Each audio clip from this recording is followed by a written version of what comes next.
कि लड़ाई किसी और की, पैसा किसी और का, हथियार किसी और का, और नाच पाकिस्तानी रहे हैं। पाकिस्तान चीन को क्या दे रहा है? क्या दे सकता है पाकिस्तान? पाकिस्तान चीन को क्या दे सकता है? भिखारी हैं, इनकी औकात है कुछ देने की? चीनी यहाँ पैसा लगा रहे हैं, इन्हें पता है कि सारे ये भूखे नंगे लोग हैं, इनको कभी भी हम जो है इनके ऊपर पूरा कब्जा कर लेंगे। पाकिस्तानियों की अपनी, मैं समझता हूँ कि इस जाहिल कौम को तो समझाने वाला कोई है नहीं, और ना ही जाहिल कौम को कुछ समझ में आएगी। जहाँ पे असीम बाजवा जैसे लोग जो आज पापा जोन्स के आउटलेट खोल के अमेरिका में बैठे हैं और इनको बेवकूफ़ बना रहे हैं, ऐसी तो जाहिल कौम है ये। इन्हें शर्म नाम की चीज़ नहीं है, इनके चेहरे पे शिकन नहीं है। ये ऐसी बेगैरत कौम है, बेगैरत कौम का ये घिटा पिटा लुटा प्रधानमंत्री है। इसको नचैया गवैया होना चाहिए, प्रधानमंत्री बनने के लायक नहीं है। इसके बारे में मेरे साथ तो जितना बोला जाए, मेरे ख्याल से जितनी आपको देखिए गालियाँ पड़ी हैं इसको, जब से ये अपने उस कार्यकाल में आया है, पाकिस्तान की इसने लुटिया डुबो के रख दी है। अब कभी आपने सुना है कोई देश की आर्मी केचप बनाती हो, केचप बेचती हो? सीमेंट के जो इनके कॉन्ट्रैक्ट्स निकलते हैं उसमें धांधली करके सारे कॉन्ट्रैक्ट्स फौजी सीमेंट को मिलते हो? कभी आपने सुना है? मतलब आर्मी सीमेंट का उत्पादन करती हो, सरिये का उत्पादन करती हो, बिस्किट बनाती हो, तो ये आर्मी जो है कि युद्ध तो लड़ना नहीं है, मारपीट कहा कि ये तो आके हैं बिल्कुल इस्लामाबाद में बैठे हुए हैं, इनको कहीं पता है कि भैया युद्ध लड़ने के लायक हम हैं नहीं, तो ये अब पैसे पूसे कमा के ये लूटपाट करके बाहर भागने के फिराक में रहते हैं। तालिबान के कब्जे के बाद अचानक ऐसा नहीं लग रहा पाकिस्तान में बहुत लोग खुशियां मना रहे हैं, बहुत खुश हो रहे हैं, इस पर आपका क्या कहना है?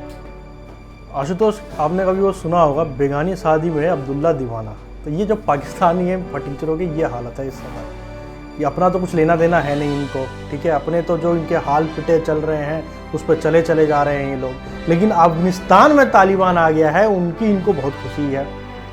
क्योंकि क्या कारण है कि इनको बहुत जो है एक कहते हैं ना खुश हो रहे हैं पाकिस्तानी सारे, कि ऐसा क्या हो गया है कि तालिबान अफगानिस्तान में आ गया है?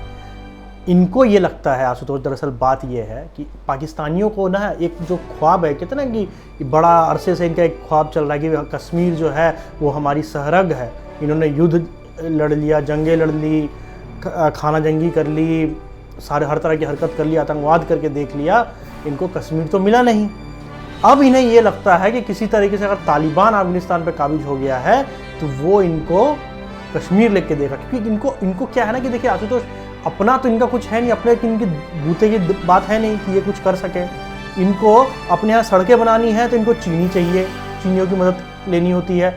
कचरा ढुआना है तो इनको तुर्की की कंपनी को ठेका देना पड़ता है। आपने कभी सुना है पाकिस्तान की कोई कंपनी, तो पाकिस्तान में आप देखिए टेंडर निकलते हैं, भारत में भारत की कंपनियां उस टेंडर में पार्ट लेती हैं। पाकिस्तान में कचरा उठाने तक के लिए जो टेंडर निकलता है म्यूनिसिपालिटी का, उसमें तुर्की की कंपनी को ठेका जाता है। तो पाकिस्तानियों के साथ दिक्कत यह है कि उन्हें तो पता नहीं है कि जी उनके बस में क्या है क्या नहीं है। तालिबान के आ जाने से वो इस बात से खुशी हैं कि तालिबान जो है वो उन्हें कश्मीर फतह करके देगा, क्योंकि अपने उनके बस की बात है नहीं। ये कारण है कि तालिबान के आ जाने से वो बड़े खुश हैं। दूसरा उन्हें लगता है कि उन्होंने कहीं एक तरीके से अमेरिका को हराया या भारत को हराया है, ठीक है, ऐसा मतलब पाकिस्तानियों को ये लगता है, ठीक है। मतलब अब इस पर आप हंस सकते हो आशुतोष, ठीक है, हम भी हंस सकते हैं, पूरी दुनिया हंस रही है कि लड़ाई किसी और की, पैसा किसी और का, हथियार किसी और का, और नाच पाकिस्तानी रहे हैं। अब अरे अमेरिका इतनी बड़ी ताकत है, ठीक है, अमेरिका चाहे तो तालिबान आ जाए फिर उसको निस्नाबूद करके भगा दे। पहले तो ये अमेरिकियों को बेवकूफ़ बनाते रहे 20 साल, ठीक है। अब अमेरिकी जो थे भैया माशाअल्लाह, अमेरिकी हमारे, वो बेवकूफ़ बनते रहे। वो सारी तालिबान जो थी क्योटा स्योरा में चलती रही, इनके बलूचिस्तान प्रांत से अमेरिकी काबुल में बम बरसाते रहे। तो आशुतोष, कहने का मतलब ये है कि जो पाकिस्तानी हैं, ठीक है, वो हर वो चीज़ से खुश होंगे जिस पे उनको लगता है कि भारत के लिए बड़ा नुकसानदेह। ये मुझे लगता है कि जो पाकिस्तान की खुशी है ना, ये केवल पल भर की है, इसमें कोई बड़ा अभी आप देखेंगे आने वाले समय में यही जो तहरीक तालिबान पाकिस्तान के रूप में जब ये पाकिस्तानियों पर बम बरसाएंगे और गोलियां मारेंगे इनको, तब इनकी अकल ठिकाने आएगी। ये पाकिस्तानियों की जो खुशी है ये केवल चंद लम्हों की है, इससे ज़्यादा की नहीं है। खैर, खुश हो लें, वो उनकी कह सकते हैं ना, आप उनको झुंझुना मिला हुआ है, कुछ देर बजा लें, फिर तो इनके बाप मोदी जी आएंगे तो इनको सब समझ में आ जाएगा कहानी क्या है। जो सीपीसी है, जो कॉरिडोर है, उसको लेकर आपको क्या लगता है? चाइना एक तरीके से माना जा रहा है कि तालिबान के सपोर्ट में उनको एक बड़ी छूट मिल रही है, इसको क्या कहना है? देखिए सीपैक जो है इन्होंने बड़ा, आप देखिएगा ना इनके हर जगह कोई भी उठ जाएगा तो सीपैक का खौवा बना के दिया है कि सीपैक नहीं हो गया मतलब पूरी तकदीर पाकिस्तान की बदलने वाली है, गेम चेंजर बता दिया है इसको, एकदम पाकिस्तान एकदम भारत से आगे चला जाएगा, पूरी दुनिया से आगे चला जाएगा। अरे मूर्ख है, ऐसी मूर्ख कौम है ये, ऐसी जाहिल कौम है ये, मतलब इनकी जाहिलता का आप अनुमान इसी बात से लगाइए, दूसरों के पैसे पे ये अपनी तकदीर लिखने की कोशिश कर रहे हैं। अरे चीनी, मतलब आप समझिए आशुतोष, आप किसी के साथ पार्टनरशिप कर रहे हैं, ठीक है, आपको मैं कुछ दे रहा हूँ, आप मेरे को कुछ दे रहे हैं, तभी हमारे बीच पार्टनरशिप है। पाकिस्तान चीन को क्या दे रहा है? क्या दे सकता है पाकिस्तान चीन को क्या दे सकता है? भिखारी हैं, इनकी औकात है कुछ देने की? चीनी यहाँ पैसा लगा रहे हैं, इन्हें पता है कि साले ये भूखे नंगे लोग हैं, इनको कभी भी हम जो है इनके ऊपर पूरा कब्जा कर लेंगे। तो अब उन्हें पता है कि जो अरेबियन सी है वहाँ पे अगर अपनी सैन्य मौजूदगी रखनी है या किस प्रकार से भारत को बांध के रखना है तो पाकिस्तान पे इस तरीके से जो है प्रभाव अपना बना के रखना जरूरी है, क्योंकि अमेरिका जो है वो भी पाकिस्तान में काफ़ी इंटरेस्ट रखता है। हर कोई मुल्क जो सेंट्रल एशिया में जाना चाहता है वो पाकिस्तान में इंटरेस्ट रखता है। तो चीन जो है वो ये चाहता है कि उसका एक परमानेंट, जैसा उसने श्रीलंका में किया हम्बनटोटा में 99 सालों की लीज पे उसने एक पोर्ट जो था ले लिया है, वो पूरा पाकिस्तान आप समझिए कि आज चीन के जद में जा चुका है। तो खैर ये पाकिस्तानियों की अपनी, मैं समझता हूँ कि जाहिल कौम को तो समझाने वाला कोई है नहीं, और ना ही जाहिल कौम को कुछ समझ में आएगी। जहाँ पे असीम बाजवा जैसे लोग जो आज पापा जोन्स के आउटलेट खोल के अमेरिका में बैठे हैं और इनको बेवकूफ़ बना रहे हैं, ऐसी तो जाहिल कौम है ये आशुतोष। मतलब इनके बारे में आप क्या बोलोगे? ठीक है, मुबारक आपको, सीपैक मुबारक है, देखते हैं अब सीपैक से आप क्या करते हो। ठीक है, मुबारक हो इस जाहिल कौम को, सीपैक ही मुबारक रहे। ठीक है, जब चीनी लूट के ले जा रहे हैं, इनको मार पीट रहे हैं, इनकी बहू बेटियों को उठा के ले जा रहे हैं, इस जाहिल कौम को ये नज़र नहीं आ रहा है। तो खैर अब इस बारे में क्या बोला जा सकता है? ये इमरान खान की लड़की मानी जा रही है, उनकी बहुत बड़ी जीत मानी जा रही है तालिबान को लेकर, वो बहुत ये नाचने गाने वाला आदमी है। ठीक है, इसे बोला जाए तुम जाओ कहीं पे जाके नाचो गाओ मुजरा उजरा देखो, ये सब क्या प्रधानमंत्री है ये? मतलब आशुतोष आप ये देश का प्रधानमंत्री है, ये जर्मनी और जापान को कहता है कि ये पड़ोसी हैं। जर्मनी जापान को ये पड़ोसी बता रहा है, और इनको देखिए, इसको सबसे ज़्यादा आप देखिए लताड़ जो लगी है नरेंद्र मोदी जी ने, जिस प्रकार से इसके किसी भी बात को जवाब तक नहीं दिया है, किसी भी बात पे कोई टिप्पणी तक नहीं की है। आप इसी बात से समझिए, मतलब इसको कितने, मतलब इसको कोई ना मुंह लगाने को राजी नहीं है। अब बाइडन इनको फ़ोन करने को राजी नहीं है, ये दौड़े साले भूखे नंगे जा रहे हैं, जब बाइडन मुझे फ़ोन कर ले, हाय मुझे मोदी फ़ोन कर ले। ना मोदी जी इनको फ़ोन उठाने को राजी है, ना अमेरिका का बाइडन इनका फ़ोन उठाने को राजी है। तो इनको बता दिया गया कि जाहिल कौम का जाहिल प्रधानमंत्री है।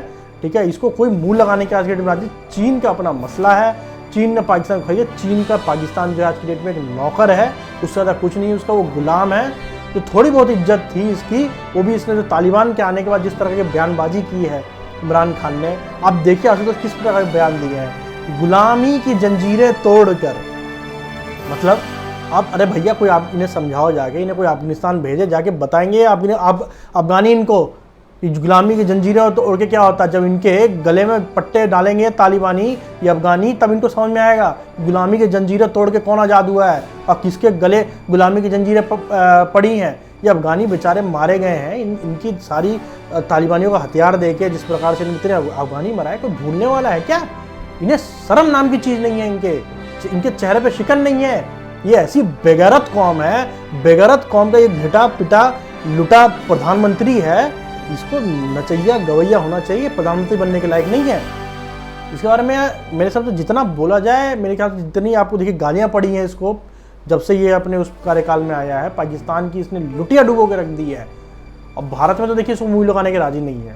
तो मेरे हिसाब से देखिए अब हास्य के रूप में ले सकते हैं। हाँ, इनके ऊपर कोई बहुत ज़्यादा कुछ मेरे को नहीं लगता कि कुछ ऐसा है इनके अंदर।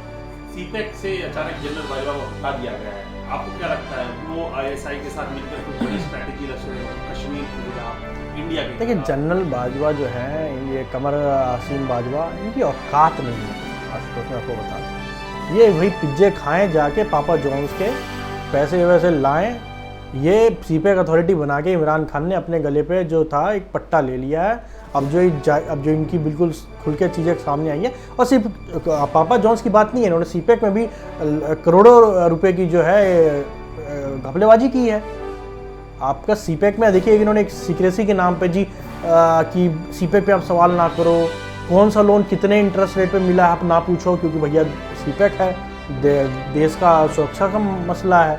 इन्होंने जितनी लूट खसोट करनी थी आप अगर आप देखो, अभी तकरीबन जो है $30 बिलियन का चीन जो है पैसे डाल चुका है सीपेक में। लेकिन केवल कुछ एकाध सड़कें के कुछ एकाध कोल पावर प्लांट्स के आपको कुछ खासा मिलता नहीं है। तो जिस तरह की घपलेबाजी की है आसिम बाजवा ने, तो ये लाजमी था, क्योंकि प्रेशर इमरान खान पे बन रहा था बहुत दिनों से कि इनको हटाया जाए। क्योंकि जिस प्रकार से इन्होंने लूट खसोट मचाया था, ये इमरान खान के लिए फंदा बन जाता आने वाले समय में। जिस प्रकार से वहाँ के अपोजिशन पार्टियों ने बिल्कुल घेरा हुआ था इमरान खान को, मुश्किल में ला खड़ा किया था इमरान खान को। तो खैर ठीक है, ये आसिम बाजवा को कोई इन्होंने अगर सीपेक अथॉरिटी से जो हटाया है, तो मेरे को नहीं लगता कि कोई ये बिल्कुल ही ये दिखाने की कोशिश की जा रही है कि हाँ करप्शन के अगेंस्ट हमने ये लिया है। लेकिन देखिए कोई खासा फर्क नहीं पड़ता। उसने जो लूटपाट मचानी थी सीपेक में, या जो उसने पिज्जे विज्जे आउटलेट खोलने थे उसने खोल लिए हैं। अब वो मस्त बाहर जाएगा, जैसे कि इनके जनरल जाते हैं। मुझे आप बताइए पाकिस्तान का कौन सा ऐसा जनरल है जो आज की डेट में पाकिस्तान में रहता है? जनरल मुशर्रफ आपका दुबई में या इंग्लैंड में रहता है, ठीक है। कयानी ऑस्ट्रेलिया में आपका रह रहा है, ठीक है। आपके बाजवा साहब भी अब समय आ रहा है तो वो भी अब माल मूल लपेट के अब वो भी निकलने के चक्कर में होंगे। तो कहने का मतलब है कि पाकिस्तान में कोई भी सैन्य जनरल जो है अगर आप देखें, ये लूट खसोट करते हैं, पैसे कमाते हैं, बच्चे इनके सारे बाहर पढ़ रहे होते हैं। ये बाहर में ज़मीनें खरीद के ये पापा जॉन्स पिज्जा पुज्जे करके अपनी 7 पुश्तों का इंतजाम वो बाहर में कर देते हैं। और ये भी फिर अपना रिटायरमेंट के बाद जो है बाहर चले जाते। कौन पाकिस्तान में रहता है क्या इनमें से कोई एक भी?